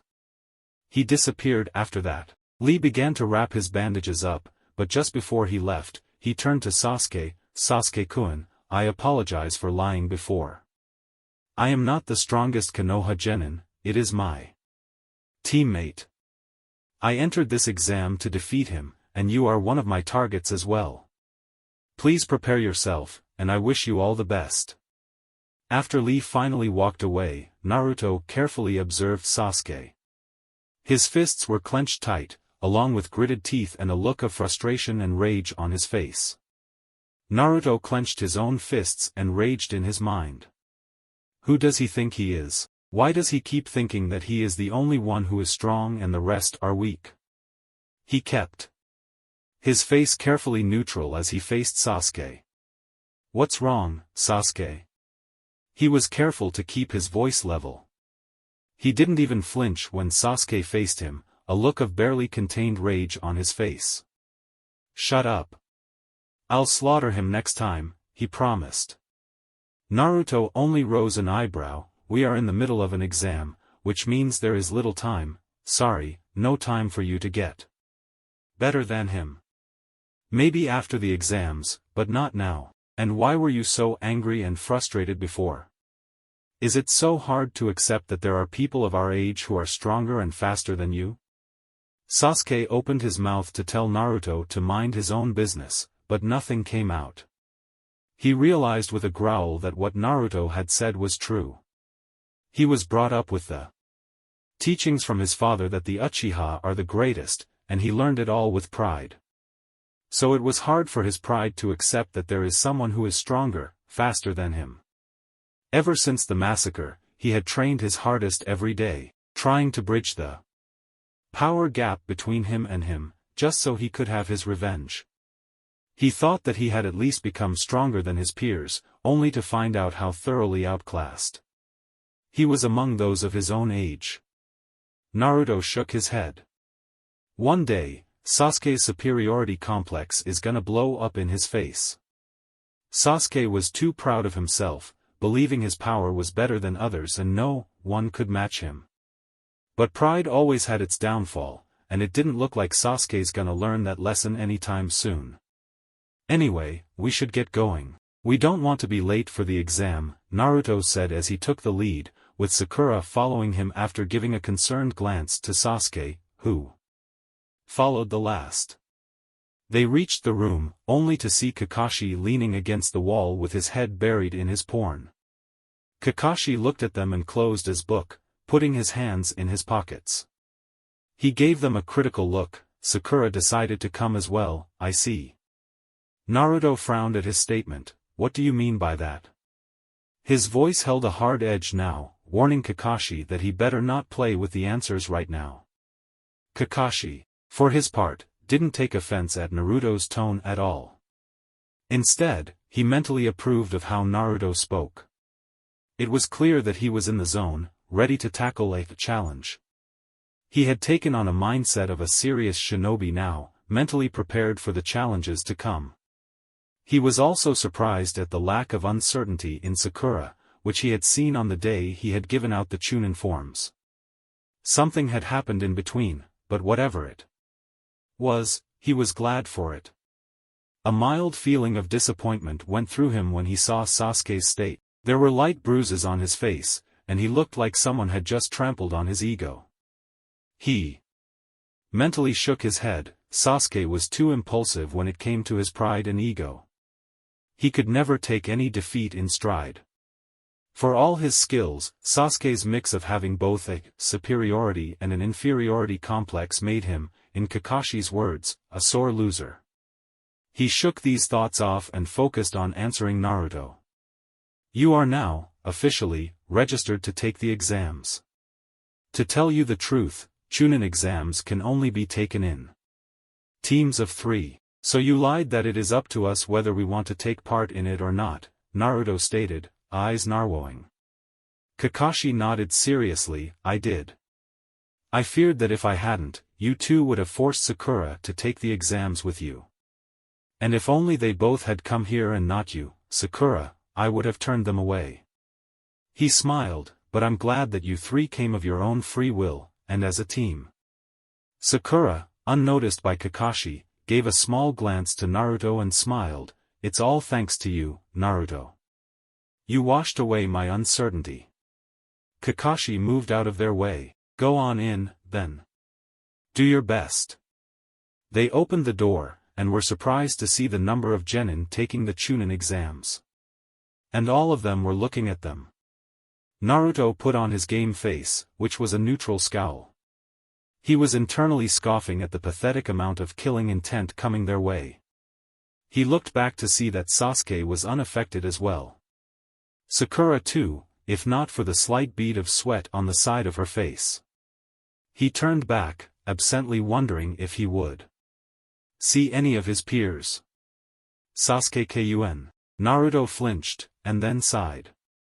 Kami, he hated that voice. He turned around just in time to see a blonde missile, Ino, hug Sasuke tightly from behind. It's been so long since I have seen you, Sasuke-kun. I miss your dark looks, you know. Sakura spoke in a surprisingly normal tone, but serious nonetheless. Let Sasuke-kun go, Ino pig. Ino glanced at Sakura, mocking her. I am surprised they let you compete, forehead.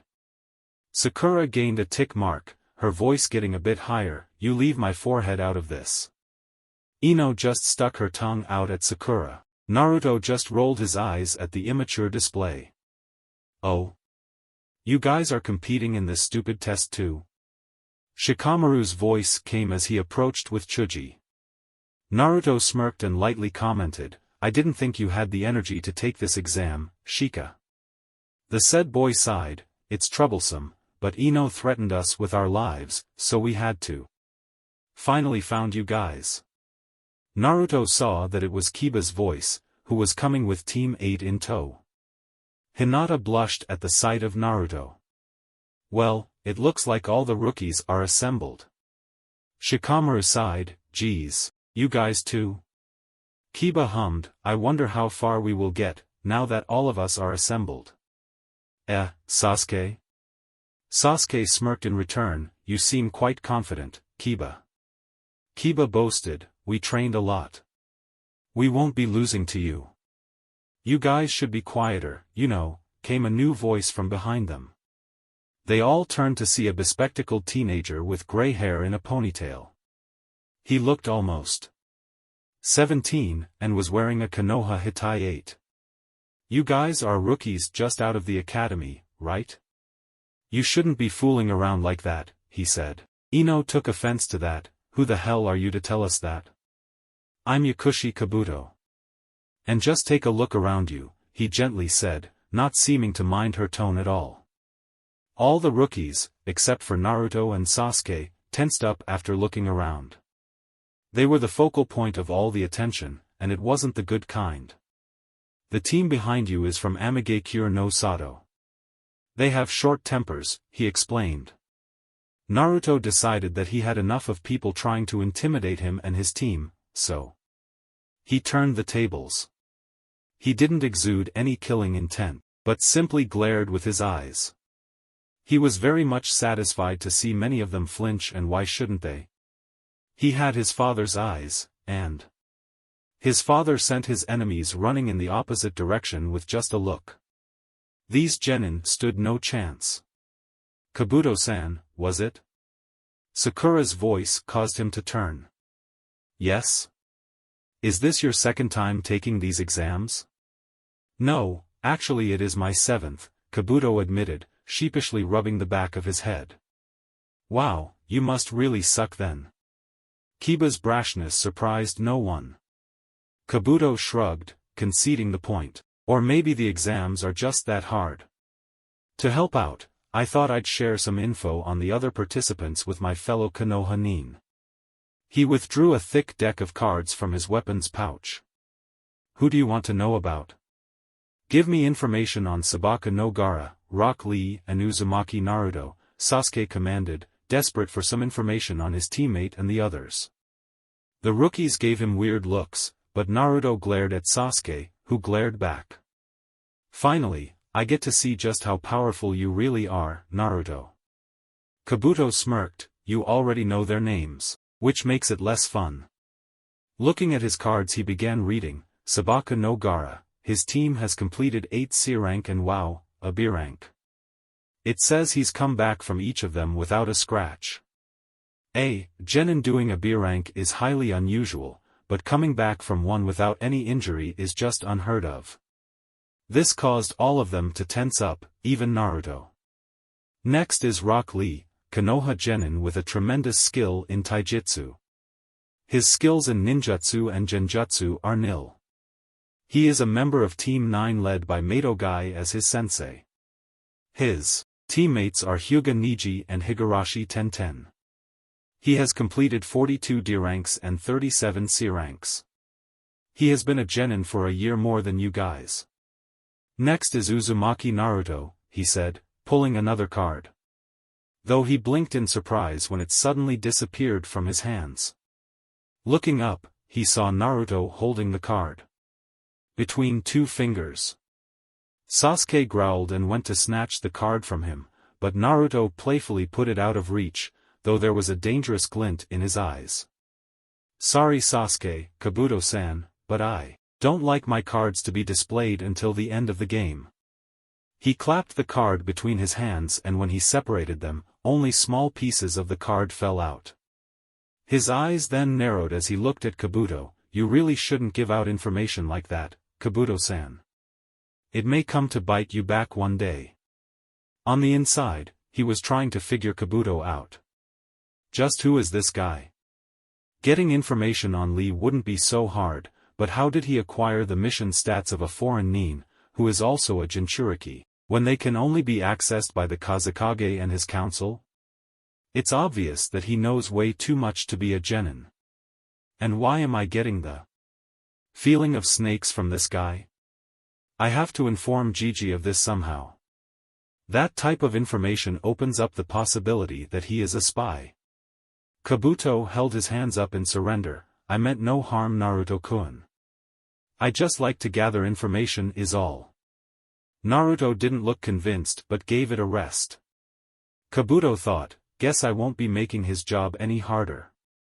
His master would be so disappointed. Naruto's senses spiked and he caught a movement in the corner of his eyes. He saw a ninja with a headband having a musical note flying through the air, throwing two kunai into the floor in front of Kabuto, who jumped back just in time for another one with the same headband, but had his head covered in bandages, to appear in front of him and taking a swing at Kabuto. Kabuto dodged, smirking, but his glasses suddenly shattered and he collapsed onto his knees, throwing up. 3 nin, 2 boys and 1 girl, stood in front of Kabuto, radiating killing intent. Pathetic, the bandaged one scoffed. Aren't you supposed to be a 4-year-old veteran?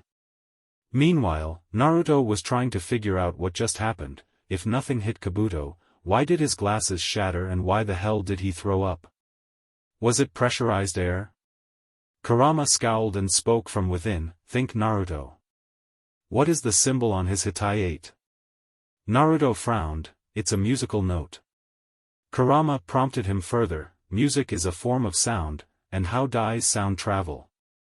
Naruto replied, through the medium of air. Oh, he smirked. He manipulated the sound waves to target the ear and throw off his balance.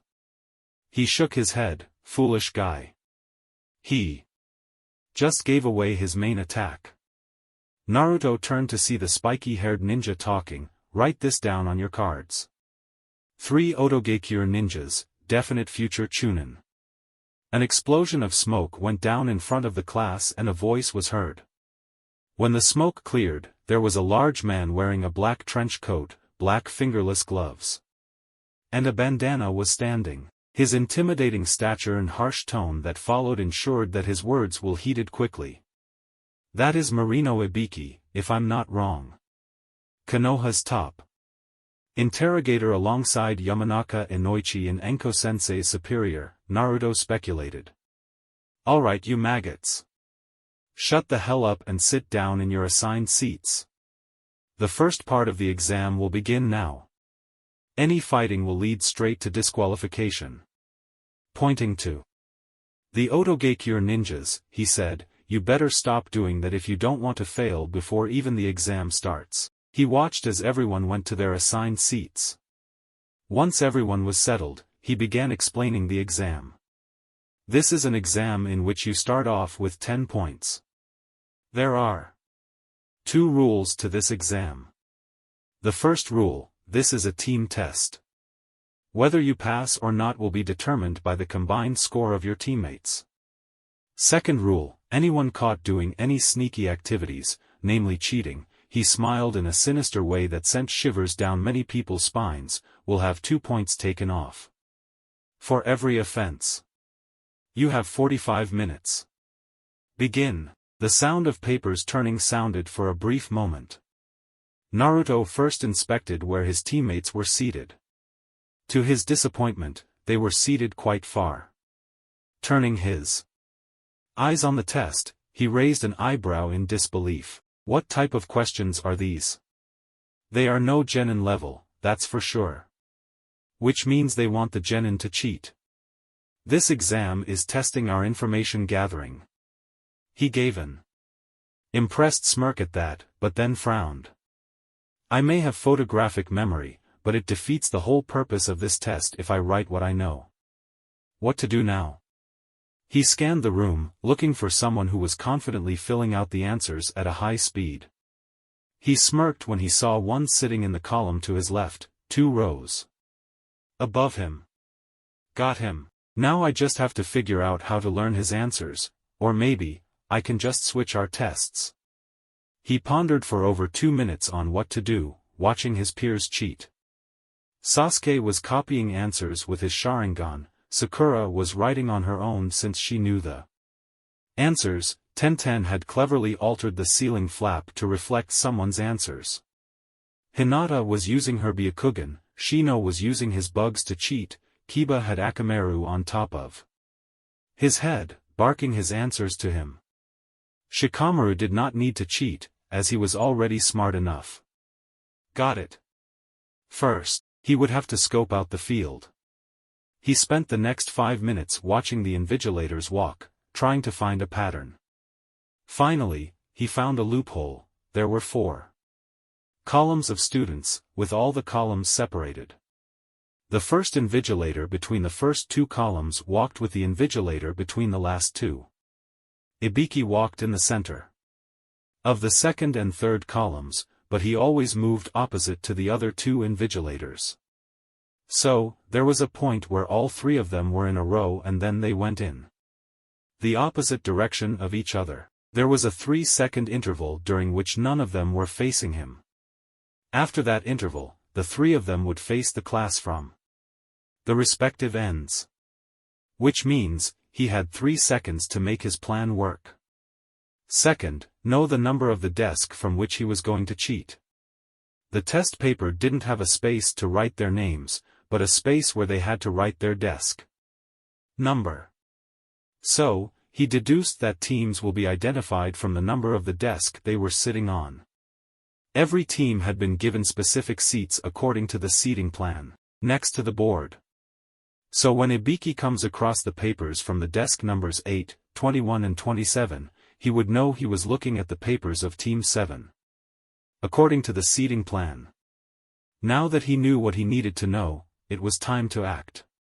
Counting from now, he discreetly pulled out 2 smoke bombs during the first interval under the pretense of scratching his back. Maybe it was a bit overkill, but he needed to remain unseen. He waited till the guy was finished writing.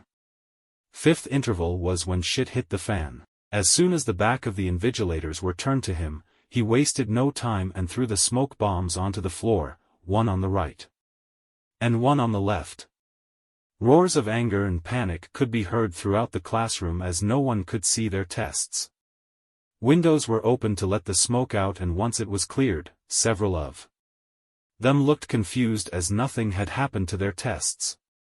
Naruto, however, was calmly pretending to keep writing on the sheet on which answers were already filled out. The guy whose sheet he stole had a panicked look on his face when he saw that the sheet in front of him had all the wrong answers written down. There was even a mocking note that said better luck next time. The worst thing was that the sheet in front of him had his desk number written on it. There wasn't enough time to erase and write the correct answers all over again. Yeah, Naruto was not above such petty things from time to time. Naruto calmly erased the desk number on the sheet he stole and wrote his own down. What had happened was when the smoke spread, Naruto had quickly created a shadow clone that had instantly transformed into a finger-sized version of himself. The clone had taken a hold of his sheet and substituted with the sheet of the guy Naruto had decided to cheat from. By the time smoke cleared, Naruto had already finished his job. Ibiki was slightly irritated at the ruckus caused. He held his hand up for silence. Anyone who has lost their sheet might as well get out with your team. Surprisingly, none of them moved to get up. Ibiki deduced that whoever had done that was only looking out for himself, though I'm interested in learning just who exactly did that, he thought as his eyes swept around the room. His eyes looked at Naruto, who was simply leaned back in his chair, eyes up at the ceiling and an uncaring look on his face. His eyes narrowed the tiniest bit in suspicion. Naruto was well known for his successful pranks all around the village. Uzumaki Naruto, he doesn't look bothered in the least. He could be the one. His face etched back into his neutral expression. Then again, he hasn't looked the least bit bothered since the beginning of this test. And just like that, he lifted his suspicion off Naruto, continuing to watch the class closely. Uzumaki Pranking Code of Conduct, Rule 2, in the aftermath of a prank, throw suspicion off yourself in any way possible. At the end of 45 minutes, Ibiki looked at the clock on the wall and nodded to himself. He turned his head to the open door, through which Kokuro, who had gone through the bathroom, entered. "Was your doll playing any beneficial?" he asked, smirking. The puppet user flinched, surprised he had been caught. "Go sit down," he ordered Kankuro. After he was seated, Ibiki started emitting a sadistic aura. "Time up. You now have a choice presented to you, to either take the 10th question, or not to take it," he stated, much to the confusion of the genin. "Choose." A familiar voice shouted from the back. Naruto turned to see Temari, whose eyes displayed confused anger. "What happens if we choose not to?" At that point, Naruto simply stopped caring what Ibiki said. He just kept watching Temari, a small, dreamy smile on his face. Temari caught his gaze and blushed, averting her face and trying to quell the growing blush. "Why is he staring at me like that?" Ibiki chuckled darkly. "If you choose not to, your points will be reduced to 0. You'll be failed along with your teammate." Everyone started to shout in protest, but a sudden bout of killing intent from Ibiki silenced them. "Also, if you choose to take it and answer incorrectly, you will lose the right to ever participate in the future Chunin exams." Kiba hollered in anger. "What kind of a rule is that? Genin from before were still able to retake the Chunin exams, so why is this exam any different?" Ibiki released another dark chuckle. "The one gave out when he was being extremely sadistic, the other genin didn't have me as the proctor. My test, my rules. Choose, I haven't got all day." Naruto observed that Ibiki had all the genin quivering now. He waited until several teams had quit to make his move. Lesser the competition, the better their chances, after all. Giving a wink to Temari, whose blush darkened to cover her entire face, he turned around and stood up, all the playfulness from earlier when he was flirting with Temari vanishing from his face. Ibiki stared at the blonde, along with all the others, whose face was set in dead seriousness. His eyelids were half drooped, but he still looked entirely serious. "I don't care what happens at all. I have a dream of becoming the Hokage that no one can stop me from achieving. I'll do it even if I have to stay a genin to do so. Do your worst, but know this," he pointed a finger at Ibiki without any fear. "Rank means nothing to me, at all." Everyone was watching Naruto with disbelief, who never once broke eye contact with Ibiki. Ibiki himself was thrown off by the sheer conviction displayed in the voice and eyes of a 12-year-old. Sakura was in awe of Naruto's declaration. Sasuke gave a sigh of relief, for he thought Naruto was going to quit.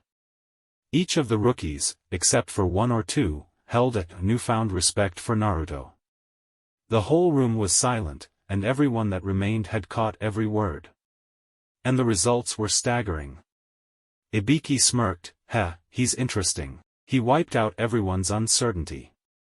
Looking around the room, he counted how many were remaining. 57, There are more left than I expected. There's no point in waiting anymore. Congratulations, you all pass. Ibiki declared, and hid to fight the smile that threatened to appear on his face at the bafflement of as well as the disbelief of the genin. But what about the 10th question? A genin from AIM demanded to know. That was the 10th question. It was a question to test your will and fortitude. As a chunin, you'll be forced to take tough decisions, and no one needs weak-willed chunin leading their forces to their deaths.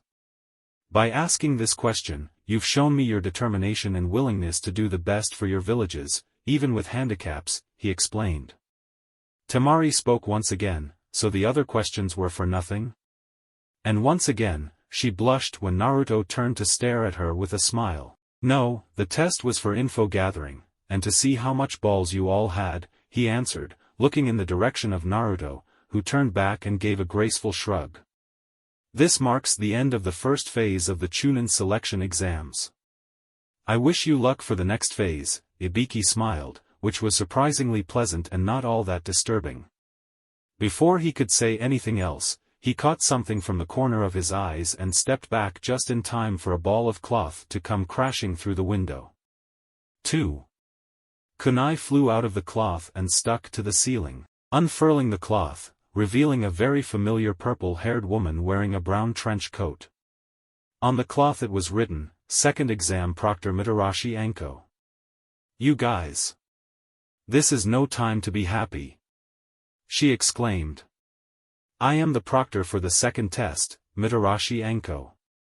The real exam starts now.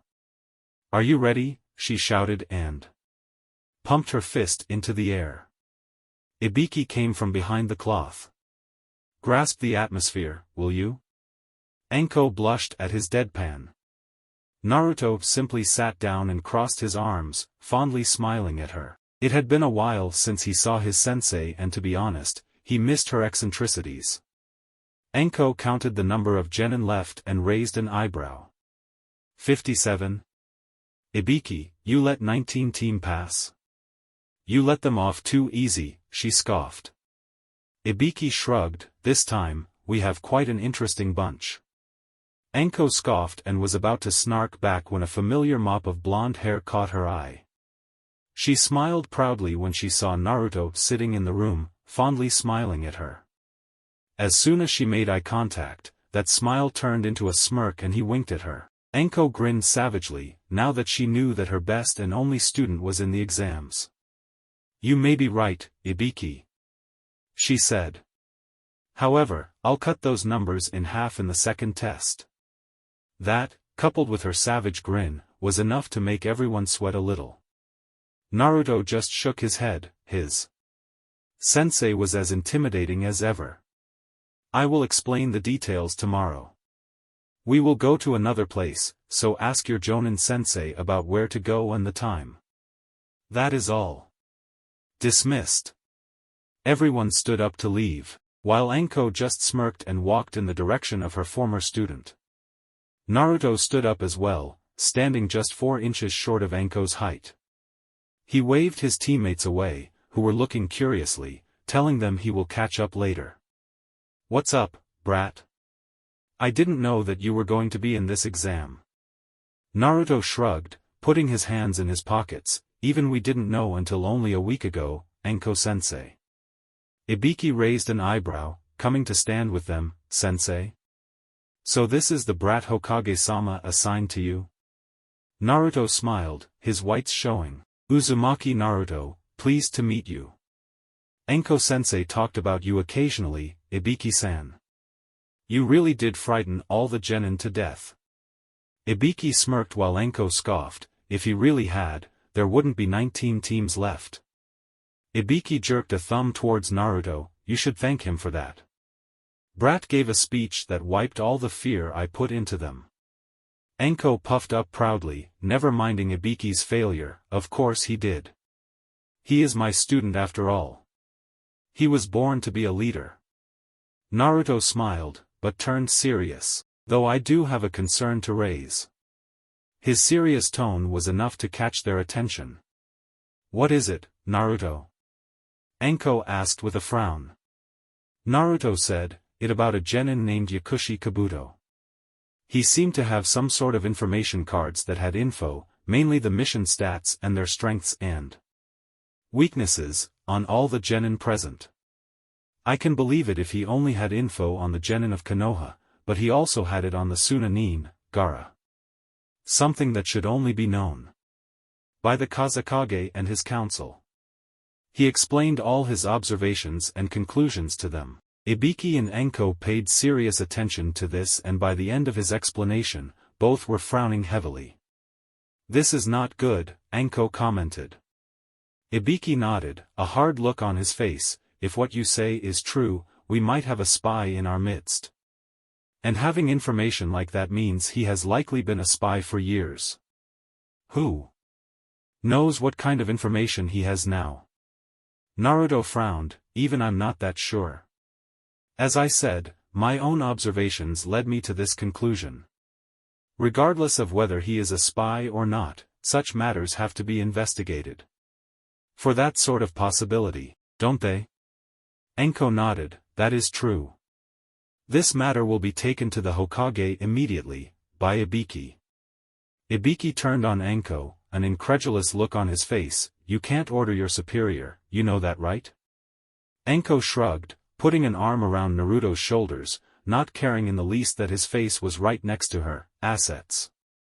I know, but in the light that my student is in the Chunin exams, it is his duty to treat me to dango. Let's go, brat." She started walking, not letting go of Naruto, who was struggling to get out of her embrace. Ibiki smiled and shook his head, muttering, "Just this time, I'll let this go." Thank you for watching the video, and comment down below if you want to see the next part. And of course, like, subscribe and turn on post notifications, and I'll see you in the next video.